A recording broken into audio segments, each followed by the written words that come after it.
wanted to talk to you guys about the Baha'i faith and the three main principles that differentiate it from other main world religions.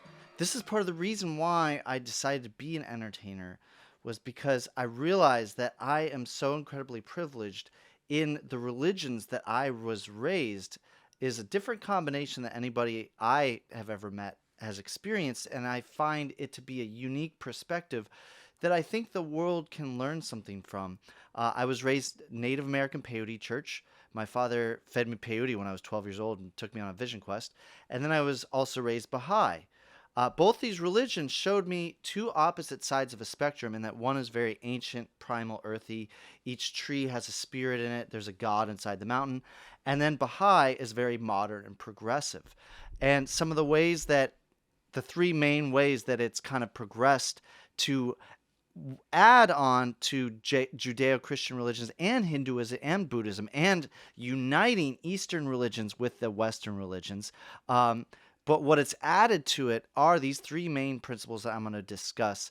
And it's going to get pretty heady here, because Baha'i almost points to the fact that none of this really matters, that this is almost like a simulation. I mean, this is very real, but this is like a simulation. This is like a school that we are in to learn and to grow our souls. Like, through this simulation, we incubate and grow this soul that gets reborn into the afterlife. That this lifetime is like the baby in the womb. Baby is growing fingers, eyes, nose, mouth, all these things that it doesn't need in the womb world. But when it's born, it becomes fully evident that it needed to grow those things. If anything, it got in the way. The fingers and hands got in the way when it was in the womb world. Same is true for our spiritual qualities, like love and kindness, can be taken advantage of in this world. But when we are reborn into the afterlife, it becomes fully evident why we grew these principles, these virtues and things, and why we tried to shed ourselves of the vices, because the vices hold us back. So the three main principles I'm going to be discussing is complete equality between men and women, and an investigation of the truth. That science and evolution should agree with religion, in fact. The only reason why it didn't was because God has this promise, to educate us, to send new messengers down. It's a covenant between mankind and God. But part of that covenant is that God won't reveal more to us than we can handle for that time. That each of these prophets, these teachers, are like they're like a teacher prescribing a specific curriculum for students. They gauge the level that these students are at. So all these different religions, Zoroastrianism, Judaism, Buddhism, Hinduism, Christianity, Islam, these major world religions, they are all from the same God. This is the other Baha'i principle I'm going to be discussing, which is the oneness of God, the oneness of religion. That all of these religions are one. It's the same message being spoken to different time periods, to different people in different time periods. So while I'm doing this explanation, keep in mind that, yes, while I am teaching the Baha'i faith, Baha'is don't believe in proselytizing. And this is touching on the independent investigation of the truth. That the essence, the motivation for me to be teaching the Baha'i faith to other people should be to try to help other people develop a firmer understanding, a deeper understanding of their own beliefs, of their own faith. So, it's an interesting concept. In Baha'i, being that it's modernized these older teachings, and it's put these other religions into context for me. It's helped me understand these other religions better. Like, for example, understanding this concept of the Holy Trinity, the Father, Son, and the Holy Spirit that's in Christianity. Through reading the Baha'i writings, I finally understood that the Father is God, obviously. The Holy Spirit is all of us, all of these little souls that are trying to get closer to God, to seeking God, to try to know oneself is to know God. So we're really trying to know ourselves. That's why when people say, "Oh, just be yourself," I'm like, that's kind of a BS statement. Be yourself. We don't even know who we are fully. And who we are is really kind of who we want to become, because you can become whoever you want to be. Um, you know, you can be something different if you want. Um, and so, but the Holy Trinity, there's the Son, which is the prophet. And the prophet is the same entity through all religions. This is why Jesus, he says, I will return again. Moses said, I will return again. Because it's literally that same entity is coming back, that same avatar. God created his Son to be like a mirror that can reflect the light of God, because the light of God is so bright it will blind us. We are so small and infinitesimal and weak that to see that, to be in the presence of God, would destroy us. It's that powerful. So the prophets are like the moon reflecting the light of the sun so that we can see it just a little bit. The point is to try to attain the presence of God. And the purpose of the teachers, the manifestations, the prophets, is to help guide us. And the religions that are founded based off of what these prophets said are basically like tools in a toolbox to help us attain spirituality. And it's also the tool of community, of like-minded people coming together and creating unity and synergy with a group of people. Diverse people is even better. The Baha'i faith also preaches unity through diversity is the key. That's a Baha'i principle in the Baha'i writings. So in teaching this to you guys, I'm not trying to convince you to be Baha'i. I'm trying to help you understand a deeper understanding of your own spiritual beliefs. This is independent investigation of the truth, that because we are educated and literate in today's age, it's your duty to read sacred texts for yourself and determine what you believe in your heart of hearts, because your personal connection to the higher power is internal. It's inside of you. Nobody can force it down your throat. Nobody can tell you what to believe in. So Baha'is believe the only thing that's wrong is to tell other people that they are wrong for what they believe in. I see a lot of my friends, and this is part of the reason why I try to do spiritual performances, is because I want to foster, inspire religious tolerance of all religions. I see a lot of people that they want to be spiritual, but they were raised these older religions that left a bad taste in their mouth because they saw corruption within the churches. An aspect of corruption is to say, all other churches are wrong and you're going to hell if you don't follow our church. To me, that seems like a fear tactic to hold on to the parishioners, right? To hold on to the flock, of the church, to make them afraid to leave the church, and then to tell other people you're heathens if you don't belong to our church. It's just really a factor that, and this is part of another reason why God periodically sends new manifestations, new prophets to renew the old word, is that one, mankind advances beyond what these older religions can handle, and two, mankind corrupts the older religions because power corrupts. Wealth and power corrupt people, and the power that's in religions inevitably corrupts the people that are administering it. It's said in the Bible that it's easier for a camel to fit through the eye of a needle than for a rich man to get into heaven. And being rich and powerful creates even harder tests, even more responsibility over your actions. It's even harder for those individuals, I think, to pursue spirituality, because when everything is easy and is handed to you, that will corrupt somebody. The power corrupts, and the trials and tribulations that we have, the mistakes that we made, these things are what help to grow our souls, overcoming the adversity, overcoming a test, a trial, tribulation in a positive way, and learning that that's a good way to, overcome this, and to not give in to vices and idle pleasures. In the face of that, this is how we grow our soul. Our mistakes are beautiful gifts. And I want to get into another episode where we talk about the clown guru and how clown as an art form, as learning clown, is therapeutic because it accepts your mistakes as a learning, growing opportunity. Um, mistakes aren't bad only if you keep repeating the same mistake over and over again. So I see these people leaving these religions, and obviously, when you look at the history books, the atrocities that happen in the name of religions are always so much more blaring than the individual good that comes to people's lives from religion.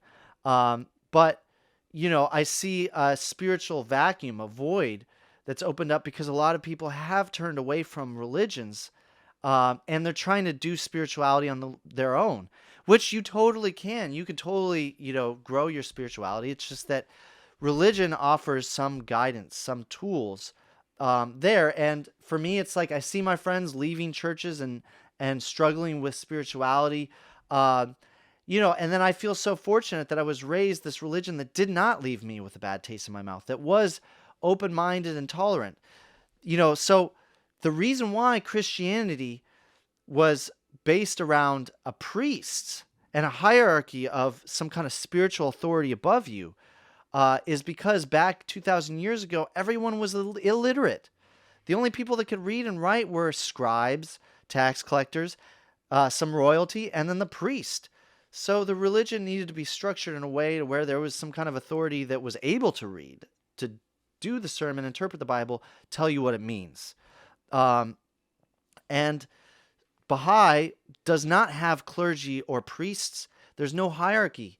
In Baha'i functions, a lot of it is like a study session where you read the writings together as a group, and then you discuss it and you interpret it, but no one is above anyone else. Even in Baha'i Sunday school, children are taught about a wide range of different religions because Baha'i accepts all the other religions as legitimate, the same prophet from God, that there's a oneness in those religions. It was just the same message for a more less educated people, or less knowledgeable. It's like, look, back in the day, Jesus did not explain evolution to those people back then. And this is why science should agree with religion, and why previous religions did not agree with science, is because those were simple goat herders and they had no foundation of science to base an understanding off of, right? If you start telling them, they didn't even know what bacteria or viruses were, right? They still thought the world was flat, right? If you need to explain that we evolved from one-celled animals. You can't do that. You just tell people that you evolved from apes, then people are going to start doing weird stuff with apes, maybe, so science should in fact agree with the religion, and Baha'i faith, it's actually very logical the way that the writings are written. It blends science into it, because really science is just the way that we were created, that this experience was created, this almost, like simulation. Because it doesn't matter if you're rich or poor, it doesn't matter how much wealth you accumulate in this lifetime. Like, none of this matters so much. It's almost like a simulation to grow that soul through your trials, your tribulations, through guidance of growing your virtues. Baha'i children are not allowed to become Baha'i until they're 15 years of age. That's the age of spiritual consent, when you can declare you are a Baha'i. And parents are told to not force Baha'i down their kids' throats. So you don't end up with that animosity of some kind of like rigid authority. You don't have priests above you. And Islam did reform the aspect of you need to read the Quran. You need to be able to read Arabic to read the Quran. They eliminated this problem that happened when multiple spiritual texts are translated from language to language and lose some of their meaning, right? And they're taking away the barrier between yourself and reading the writings with it's not based around a priest doing a sermon of their interpretation of the Bible. It's interesting. One of the first major splintering and fracturings of Christianity was when the printing press was invented, and they started printing Bibles, and everyone could afford books and could afford to own their own Bible. So literacy rates started to explode, and everyone started to want to read the Bible for themselves. And the Catholic Church felt like they were losing some of their power. They tried to hold on to that power, and so they outlawed reading of the Bible. And people started, Martin Luther and these churches, they sprung up because They said, no, Catholic Church, we are going to read the Bible and do our own interpretation. You cannot outlaw us from reading the Bible. And so that's the other thing that happens over time as the religions can't handle newer changes that happen, technological advances, and the corruption that happens, like sale of indulgences, things like this, is that the religions become splintered and fractured over time. They become disunified. That power that is the unity of the religion becomes splintered and fractured, and they start to fight amongst each other. One of the biggest forces that religions drive is unity, and the decline of a religion is when it starts to splinter and fracture. So it's all very interesting, and you can see how this is putting the shortcomings of other religions into context for me as a Baha'i. So I feel really fortunate in that, and as a performer, I try to, do some spiritual performances to say, hey, religions are kind of interesting. They're not all that bad. Let's touch on equality between men and women. Baha'is believe that humanity is like a two-winged bird, that both wings need to be healthy and flourishing in order for it to fly. This is why any country in Africa that has made, or any developing world country that has made educating their women a precedent, has excelled economically more than their neighbors that did not do the same. You will see Afghanistan being incredible decline because they are outlawing the education of women. In fact, Baha'is believe that if a family only has enough money to send one child to school, that they should in fact prefer the daughter over the son, because they acknowledge some differences in that, well, women tend to be more of the maternal educators, maternal role, educating the future generation, whereas men tend to be more of the risk takers. And it's more important to educate the future educators than it is to educate the future risk takers that have a shorter life expectancy. The main reason I can see why previous religions did not espouse this principle of equality between men and women is because it's another, it would have been too soon for those people back then. Maybe those religions would not have been accepted by the masses, because that was a world of bronze, of brute strength was what the power was, right?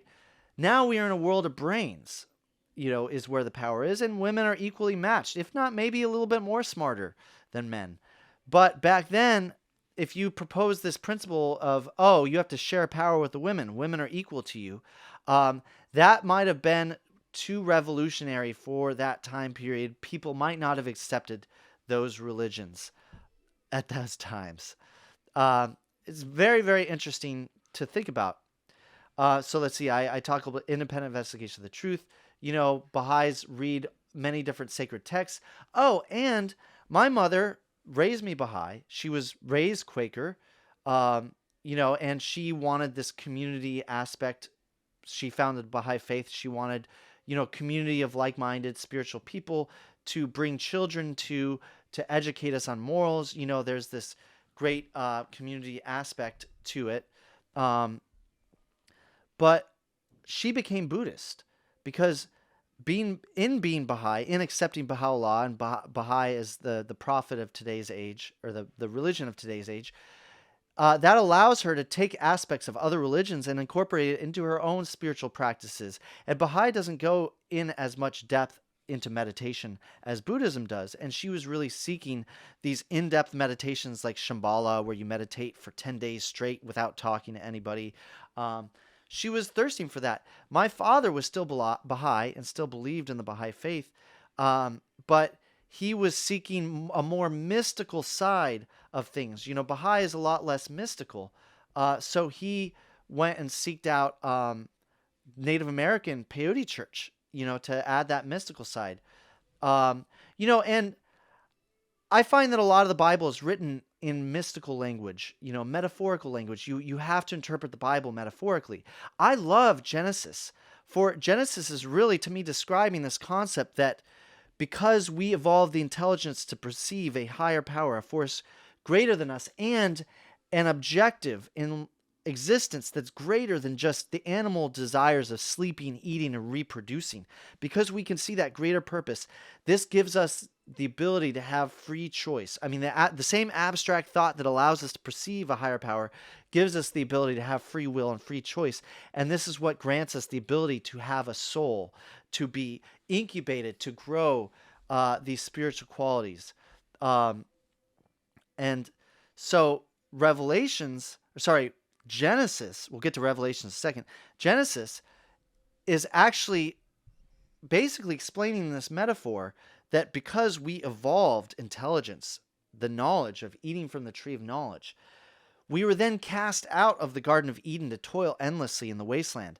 That this represents that because we evolved intelligence, we were no longer content with nature in the natural world. We were no longer at the equilibrium of being in the natural world. Animals are at this equilibrium of being, of not trying to change their environments. They are content with their environments, and don't say like a fox changes things by burrowing underground.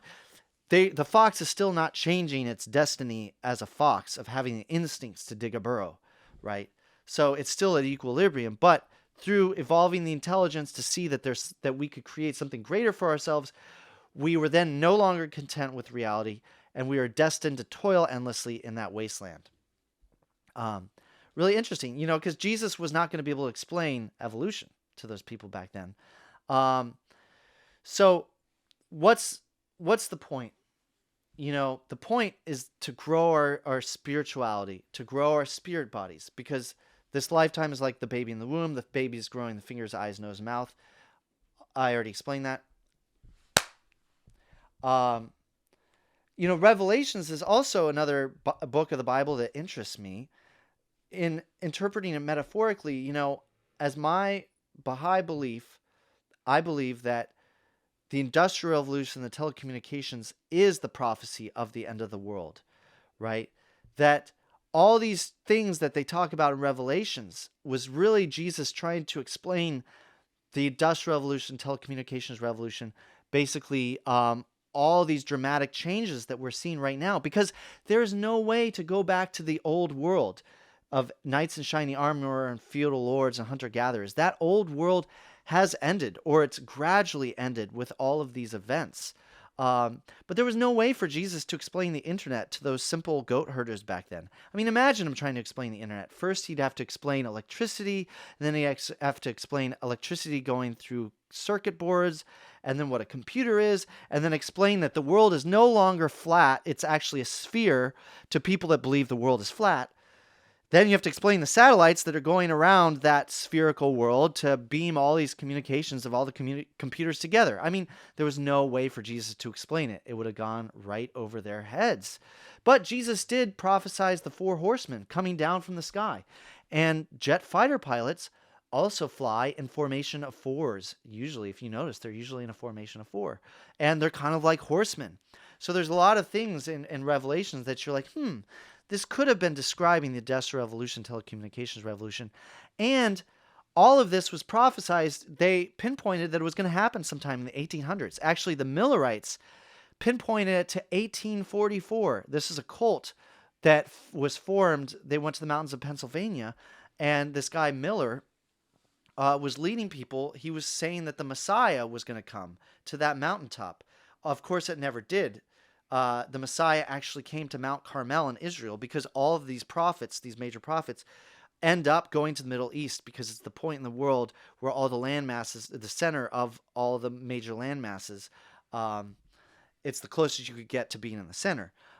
So Baha'u'llah was there at Mount Carmel, and it's interesting, the Jews believe that once the Messiah returns, that then they will return to Israel, and it will become it will be given to them as their nation state, right? The Hasidic Jews in the neighborhood nearby where I live, in Williamsburg, believe that Jews are not supposed to be there, that they're ruining the prophecy, that they're breaking the prophecy with God by existing there, because they believe that the Messiah did not return. Well, at the same time, Baha'u'llah was first walking around in Haifa, Israel, was the same time in the 1890s. 1880s, 1890s was the same time period that the modern Zionist movement started.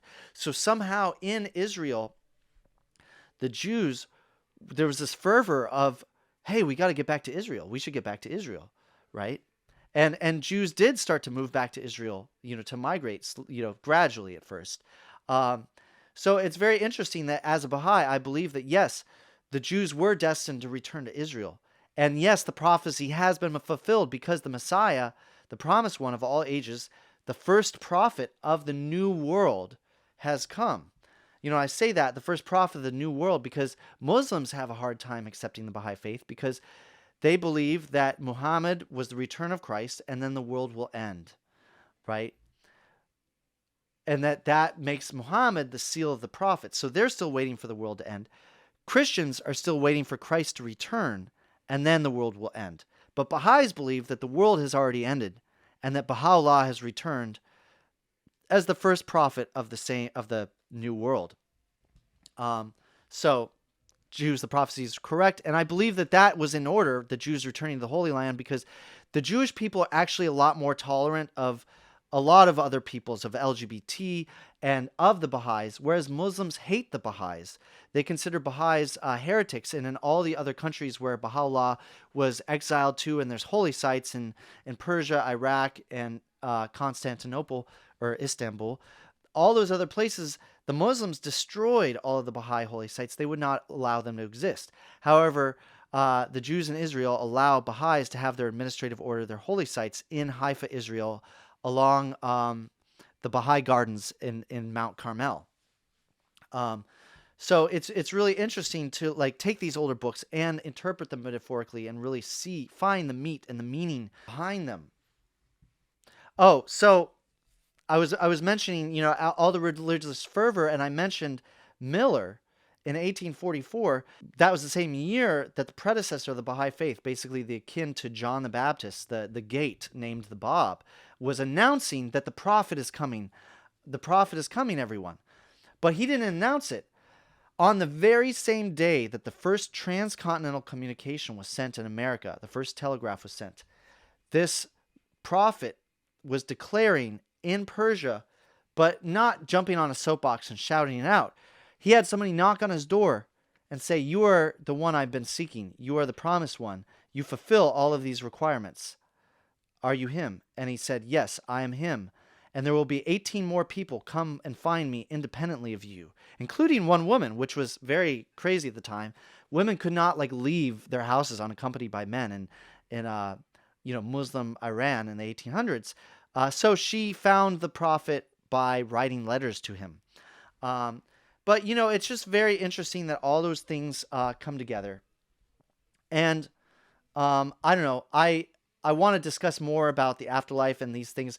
The afterlife, if you think about the Baha'is' version of the afterlife, it's truly incredible. This is actually the, say, fourth or fifth way the Baha'i is different, is that they don't believe in a heaven and a hell in a physical sense, only in a metaphorical sense. Yes, you can go to hell in this lifetime too.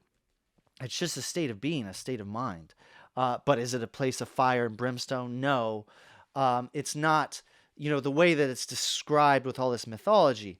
Baha'is actually believe that there's 5 planes in the afterlife. And how well your soul progresses and grows strongly has to do with how much access you have to these higher tiers of the afterlife.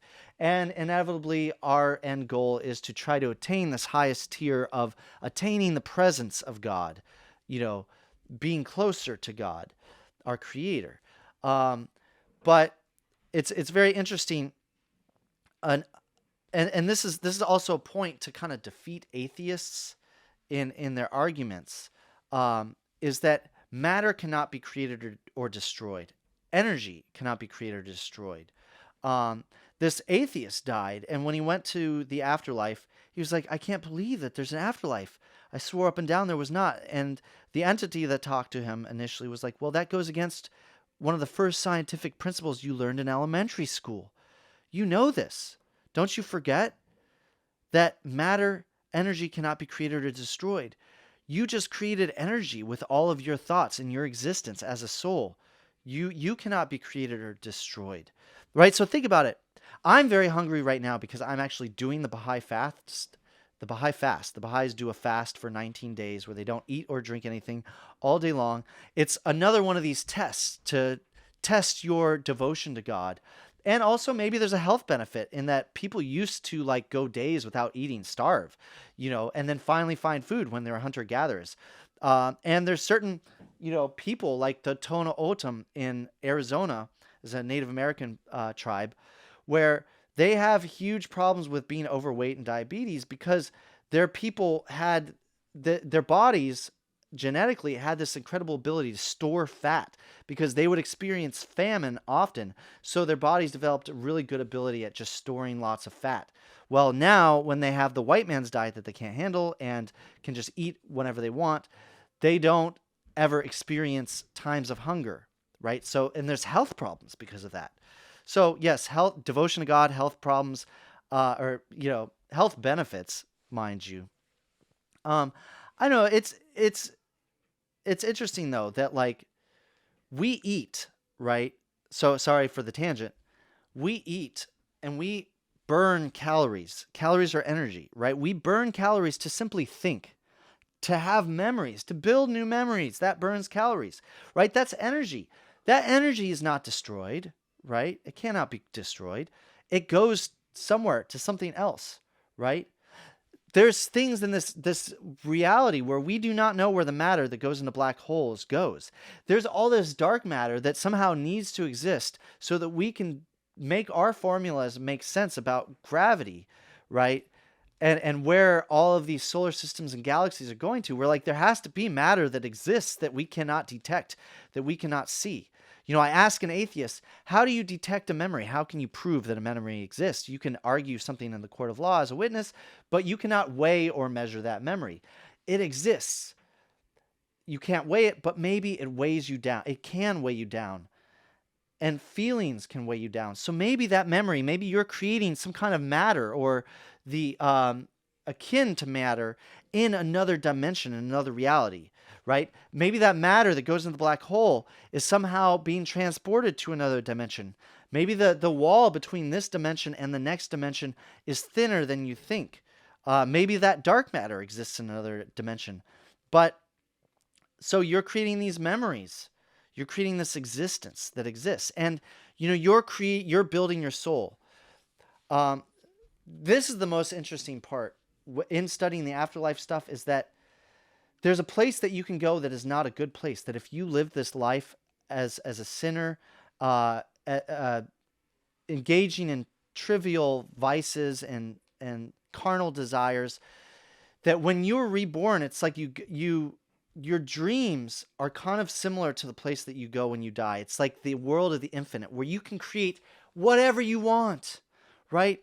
Imagine your dreams are like halfway to the afterlife, right? Where you can just manifest something by imagining it. Well, if you grew your pleasure centers in this reality to be vices like sex and drugs and rock and roll, no, just kidding, and fighting and lying to people.